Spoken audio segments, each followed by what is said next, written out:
ED2, also known as the Dragonkin Laboratory, is some of the most beloved content in RuneScape. And today I'm going to be showing you how I run through this dungeon with a near best in slot or pretty much best in slot setup using the magic combat style. So without any further delay, let's go ahead and get into this guide. Now I've designed this preset to highlight a couple options here for you. This is by no means what I'm actually bringing all the time to Elite Dungeon 2. And the keen observers have already noticed that there are two armor sets in here. I have a Elite Tectonic set and I have a Sliske set. Now there's been a lot of debate on which one is actually better, and the real answer turns out to be both. If we hover over the Sliske armor, you'll notice that there is no damage buff to the combat styles, but if we hover over Elite Tectonic, there is a magic damage bonus of 36, and the helm and legs also have a damage bonus. Now when you're talking about something as extreme as Elite Tectonic, which is a tier 92 armor set, versus Sliske, which is technically a tier 85 hybrid when you do the refined setup, which in reality I believe makes it a tier 65 stat wise, or effectively it's going to act as about T65 armor because it is a hybrid set and not a dedicated combat style set. And when you're talking about doing abilities outside of Sunshine, this is where the important distinction comes from. As Sliske, you can right click select effect and choose the Tuska's Might, which is 6% crit chance, and that is very strong inside of Sunshine, where you're trying to maximize the special attack of the FSOA. However, when you're outside of Sunshine, the magic damage bonus does make a significant difference. On a soulfire spec, for example, with testing, it's about 3k damage per spec, and that is per target. That's not giving the best case scenario of like, okay, we have 7 soulfires going and we gain 3k damage there. No, it's about 3k damage on individual targets, which is definitely not nothing. And that's why you'll see in some very high-end magic rotations, say on PVME or something like that, you will see people bringing both armor sets, and it might be confusing on when to use what where. So honestly, whichever one you happen to have perked up and ready to go, I would just bring that. And if you have both and you don't mind switching between the two, here are the general rules I've been following. I will wear the Elite Tectonic for killing all of the trash mobs, and I will swap over to the Sliske when it comes to the bosses. If you want to take it one step further, you can put on the Sliske armor set when you're doing a Sunshine rotation, and when you're not doing anything Sunshine wise, just throw on the Elite Tech. Or if you don't want to bother with armor switching at all, I would probably just rock the Elite Tech, because most of the time in the dungeon you're not in Sunshine and you probably won't see a massive benefit from the 6% crit chance. But again, just bring whatever you have and whatever you're willing to put up with. Now in the pocket slot, I have a Scripture of Full, which is very nice for kind of just running around and doing mob clearing damage, where you're just kind of spamming thresholds and Gchains with wand specs or omni powers, as the added damage when it procs is very nice. And then you can swap to a Grim whenever you're using your Sunshine. However, if you're going to pick one or the other to just camp through the entire dungeon, I would pick Grim over the full Scripture, as relying on a full Scripture inside of a Sunshine rotation is rather obnoxious, especially when you're trying to go for a couple skips at this dungeon, most notably the second Spire skip at BRRR and the flight skip at BSD. But again, if you're willing to juggle both, feel free. If not, just put on the Grim and forget about it. Now for the rest of the preset, it's pretty straightforward. I have the dual wields with standard perks on them. My armor set does have Dragon Slayer on it, and it does also have Genocidal. However, I am not on a dragon task. I'm on a dinosaur task right now, and dragon task, even the conglomerate ones, when you extend them, only last about 3 runs through the dungeon. They really don't even last a full hour. So if you're getting task picks a lot and you're trying to burn through some Slayer XP, feel free to do that. I believe Celestial task works on the first boss. BRRR is affected by a Black Dragon task, and I think BSD is also affected by either a Gemstone or a Celestial task. I can't really remember. So the main perk that you want to have on your gear somewhere is the Dragon Slayer perk, as that is 7% damage on all dragons. Other than that, just keep everything close to standard best in slot. The quiver here has just Dragonbane arrows, and that'll bring me into the Bow of the Last Guardian here. If you have just a standard SGB or whatever you happen to have, and you want to bring an SGB swap, it is definitely worthwhile, as 30% damage on the arrows, plus the accuracy buff that they give is absolutely worthwhile to bring, being that an SGB will give all of the damage damage it can on anything classed as a 5x5 or larger.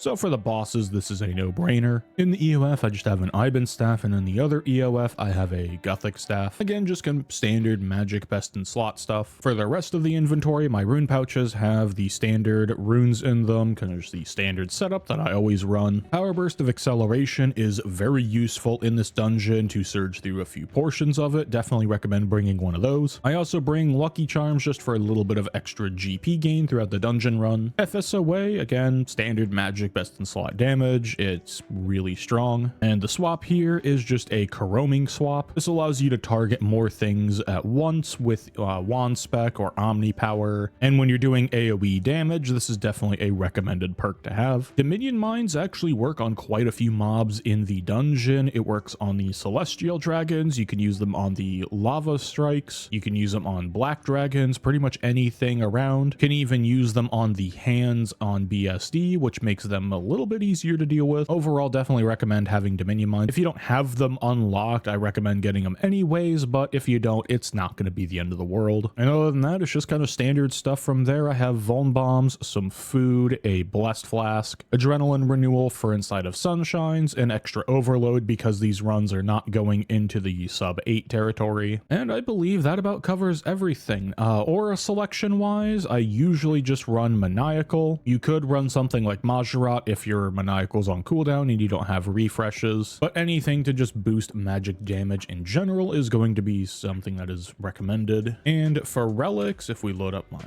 bank preset, relic powers, I am running the standard setup, or my standard setup I should say, for elite dungeons, which has Luck of the Dwarves in here, and that is because I don't want to see a doubled cheese and tomato bada show up in my chest, even though the chances of that are infinitesimally small. And then I just add Blessing of Het for a little bit extra heals on the lower healing foods like Guthix Brews and Blue Blubbers, and it also fits nicely in with the relic power. I always talk about this in every elite dungeon guide, but it would be nice if we had a second set of relics that were quote-unquote skilling relics, and we could toss like Luck of the Dwarves and some of the other ones over there, so that way I could keep all of my PVM relics on at all times, as Zerk Fury is nothing to sneeze at. It is definitely a strong relic. If you don't care about the chance of cheese and tomato bada showing up and you're fine with doing a Luck of the Dwarves swap or something along those lines, definitely bring Zerk Fury and Font of Life in place of these relics. But this is just what I run, and it also makes it to where I can see exactly how many energies I'm getting per run, though it's mostly just a convenience item. Alrighty, I believe I have yapped long enough about the preset. Let's actually get into an example kill. Alrighty, we have the preset loaded up and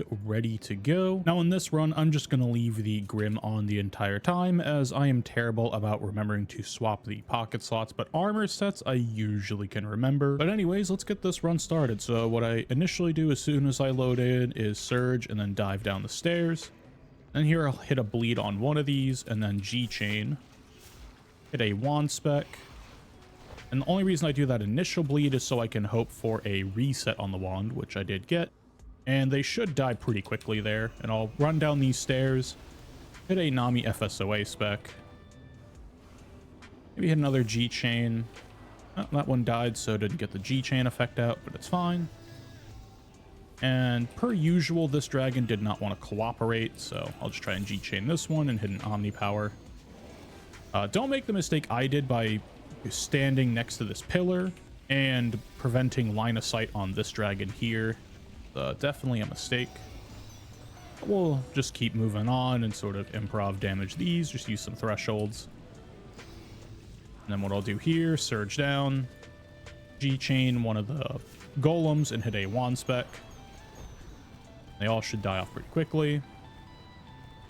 Dive surge over to the celestial dragon here. And here I'll just hit an ice rack, Gchain, and then hit Omni Power. Just because I don't want to chance not getting the refresh on wand, because I want to use it inside here. And I'll surge over, maybe hit a bleed on this guy, drop some mines, Gchain, wand spec, then just kind of stun as needed. Oh, and it procced on the other two, so they already died. That was convenient, but in most cases you won't see that, so just use stuns accordingly to stop the little like time healing attack that they do, where they freeze time or whatever it is. This one, let's maybe hit a Gconk into a Sphinx, and then we'll surge down here. And then what I like to try and do is get melee distance to this one that I'm killing. Try and get this dragon, although it didn't really cooperate. So usually what you can do is stand melee distance to the one you're attacking, and then this guy will come forward and body block everything else, but that didn't happen this time. I'll just freeze this guy. We'll run in here. Smoke cloud with an omni power, hit our SGB spec, swap over to our sliske, and I'll just kind of build adrenaline from here. Use a Nami FSOA spec on the pulsar, and this is the tile I like to stand on for a Stellar, just so I can get the I have space to back off here, and you'll never get hit by the rain if you stand kind of on this east-west line here. Preemptively hit a metamorph, then run back in, hit an omni power with my sigil, wild magic, and maybe an Ivan staff, and that's the kill. Try and run over real quick and Gchain this guy for another Ivan, but I was too late. My metamorph ran out, but you can still get damage. We use an ice rack to make sure the guy... Oh, this one wanted to heal. Okay. Didn't know he was below 35. Gonna improv some damage here. And then I like to stand on this little step here and then dive surge over to this corner. So that way I usually avoid the spiders. There is a couple pathing areas for the spiders to go that will still hit you and cause them all to aggro regardless. It is RNG, but that little dive surge can help prevent most of the time from them chasing you. And what I'll do here, this is where I use my Excel pot. What I'll do is I'll dive, Excel pot, dive surge, surge, surge dive, and double surge again. That gets me over here, and I can just stand behind this stalagmite and let these dragons kind of roll up here, and sometimes I'll attack this one. What you can do is step out here and then Gchain this one, and it hits all four. And then here I'll chance a wand spec. We didn't get the refresh, so it is what it is. Have to improv some damage. The other 6. Didn't do the best surge there, but you can just kind of dive and surge up here. The only thing you really need to do is grab aggro of these two before you go back. And we happen to do that. So here I'm just going to Gchain this guy. Got 3, which is good enough. I'll hit my sigil now. Or the ability, the HP ability. I call them sigils because that's what they were back in the day. But they are abilities now, so the Dragon Slayer ability, I guess what's technically called. And here I'm just going to thresh these guys down. If you're going to use Combust, or I mean, Corrupt Blast, if you're going to use this ability to kind of AoE stuff down, you want to be attacking the northern and eastern targets because it kind of spreads towards the southwest. And if it's on the south target, it usually doesn't spread north, so that is just something to keep in mind with Corrupt Blast. We'll improv damage here, get Gconk into another rack, dive and surge and kind of run up this little section of this hill. Now this strike worm, I'll usually put a couple bleeds on, drop a couple mines, and I just realized I forgot to swap back to my tech. Such is life. And then these guys, I will Gchain wand spec, and I didn't get the refresh. It is what it is. So most of the time you do, sometimes you don't. Which means on these 3, I'll just corrupt this one, Gchain the middle one, and hit an omni power.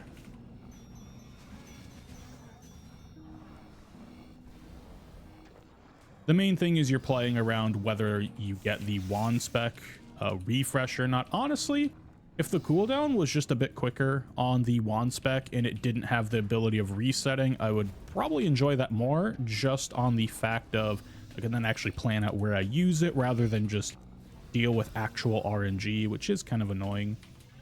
But now it's on to Verac, so we'll dive, surge across, make sure our sliske is on, and then just surge in.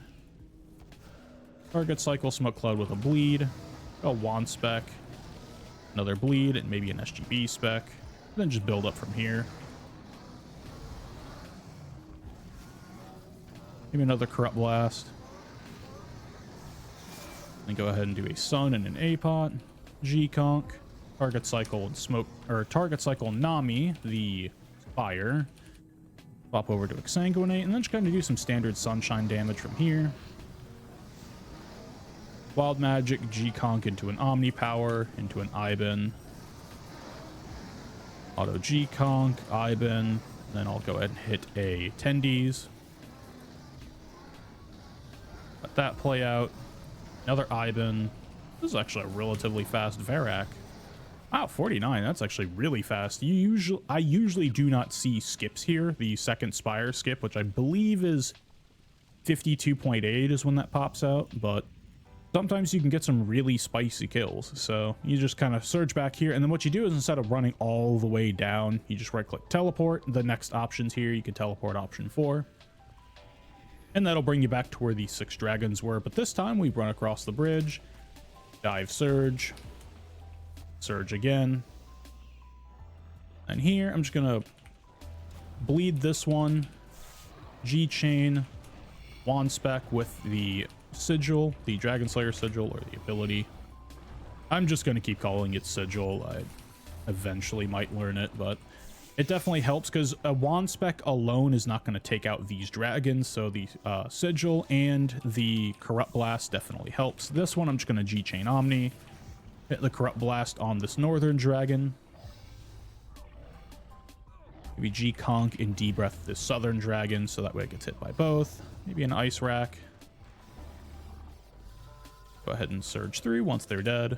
And now here, all you have to do is kill one of these Hydrix dragons. Usually I just take this one because it's closer to the gate.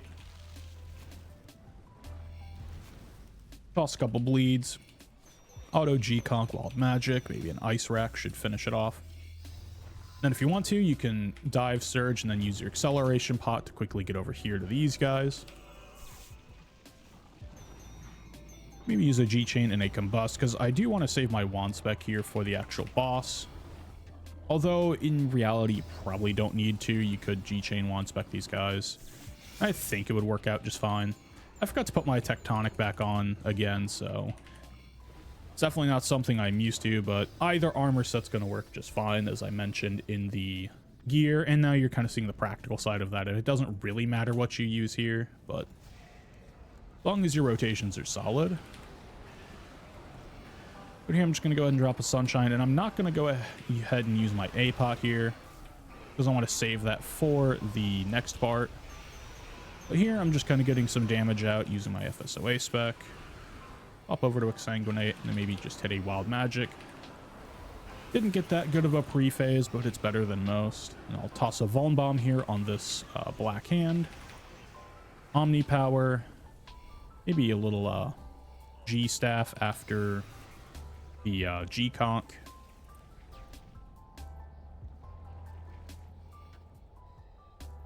An auto Gconk into a wild. Finish off that one. Put a couple bleeds, toss a Vuln. Auto Gconk into an Asphyx. Gconk into a Rack and Ruin. Auto D-breath. Maybe a combust and the other bleed, and then you can just focus on this one.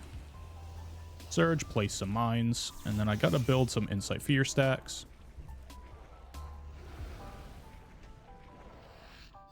And here, once he's kind of below 20k, this arm, that's when I'll go ahead and... I did not want to Nami there, I actually wanted to Sun, but you know what? We'll make do. It'll be fine. Famous last words. But we'll just go ahead and do some magic damage here. Got a relatively early spiral, so I don't think we're going to make the flight skip here. We'll just do as much damage as we possibly can. Get out of tendrils. Maybe another Ivan staff into a Gconk. And yeah, that's about all she wrote. With flight skip, now that we're waiting for this whole thing, you can skip this and just kill the boss during the spiral. 275k is the HP cutoff, or is it 270k? It's been a long time since I've done this. I think it's 270.